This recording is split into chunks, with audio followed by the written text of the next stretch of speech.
Hillary Clinton is back on the campaign trail. She held an event in Greensboro, North Carolina today, her first major public appearance since Sunday when amateur videos showed her stumbling and being helped into a van by her aides. First, we were told it was dehydration. Then hours later, the campaign revealed Clinton was diagnosed with pneumonia the prior Friday. They now say it was not contagious and she's on antibiotics. But the whole thing has underscored what many feel is a lack of transparency by the Democratic nominee, and the calls for her to release her full medical history have grown a bit louder in recent days. Of course, Donald Trump has not exactly been forthcoming about personal issues either, still refusing to release his tax returns, saying he's being audited but offering no proof of that.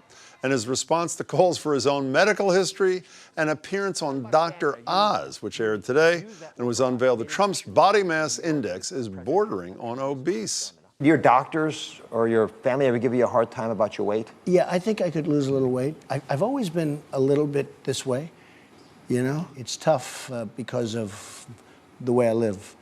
But the one thing I would like to do is be able to drop 15, 20 pounds. I actually, and I don't know if this makes sense, I feel as good today as I did when I was 30.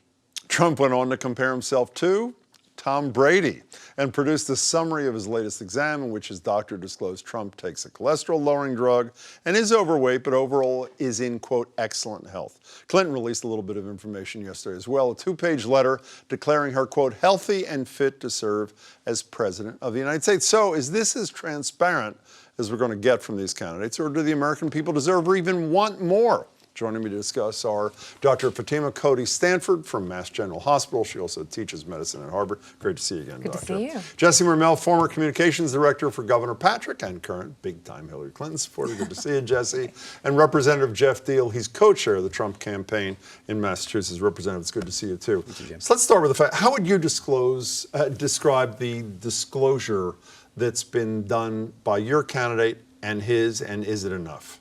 I actually was pretty pleased by what they both did. I think it was later than we all would have liked. Now, keep in mind that Hillary did disclose a fair amount about her own health last year, supplemented it with the release this week. This is the first we've really heard about Donald Trump's health beyond the "he's just so fantastic, healthiest guy ever" letter from a few months ago. Yeah. You know, I don't feel like we need to know every inch of their medical history. Did they get a bump and require stitches when they were 10? Yeah. Who cares? We don't need to know everything. I feel good. I leave it to the doctor's good medical opinion to speak about the expert side, but from an optics, I feel like they were pretty thorough. Speaking of optics, should it trouble voters that we wouldn't have even known about the pneumonia were it not for the fact that she stumbled into the way of the van and one person happened to video it? You're making an assumption that we wouldn't have known. If I put on my old comms hat, I would have let her rest up, get feeling a little better, and then make a statement about it after the fact. Okay, so describe how the standard you think your candidate has met and your opponent's standard.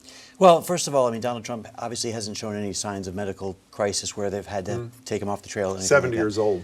Yeah, he's older. Not Oldest president of the United States if he's elected. and she's not too far behind. That's true. Yeah. I think one of the things, too, I was concerned about is the fact that when he went to Louisiana, was taking that weekend off as a resting weekend. Do these problems go back to then? You know, She's done more than your guy has. Is your guy done enough? on the campaign trail? No. I'm talking about medical releasing disclosure. She has disclosed more than Trump.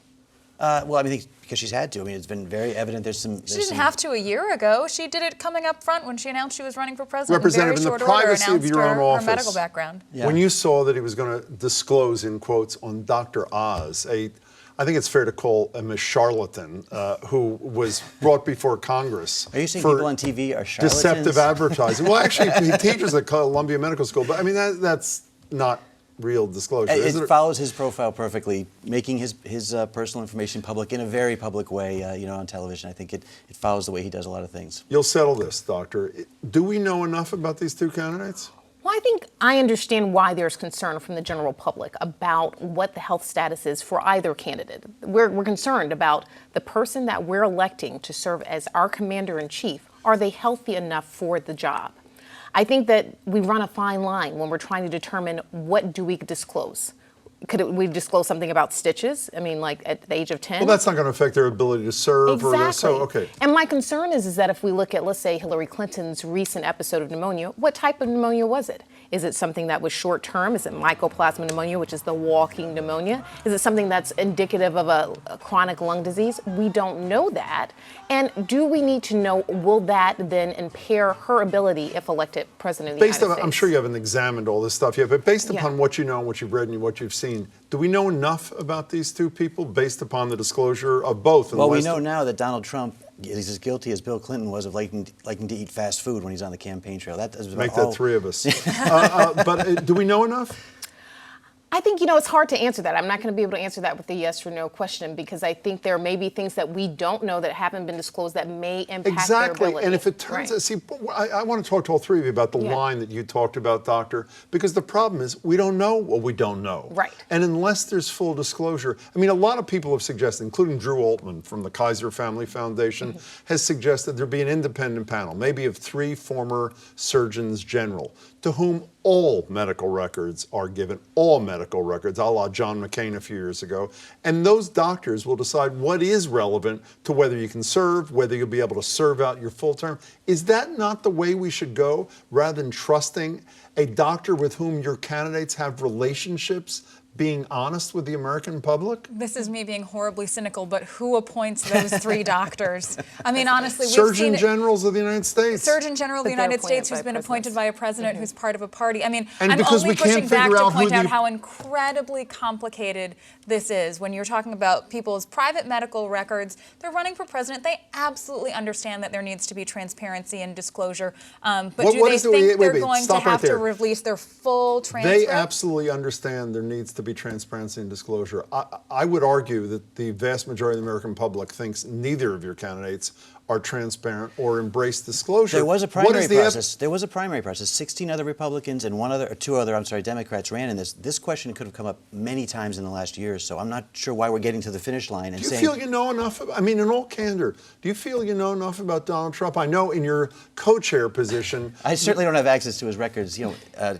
I'm not getting them briefed. So each day on that Jesse thing. makes a good But point. I Who will say- appoints us? But let's assume we could appoint 3 people. Or you know what, even more, Larry Altman, former doctor and reporter at the New York Times. Up until recent years, he was there 40 years or something, presidential candidates would give him their records under confidentiality because he was a doctor. Right. And he'd write about what was the relevant things. Don't we need something more than trusting your people and their personal doctors to tell us what we need I to would know? be totally open to something like that if we could filter out for politics. I don't know what the answer is, but something that filters out for those folks being appointed by some sort of political Would you? voice.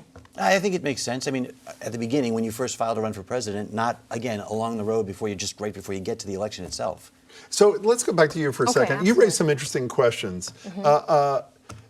This all started, I think the first time I can think of that people started debating this is when Thomas Eagleton was a vice presidential nominee in '72.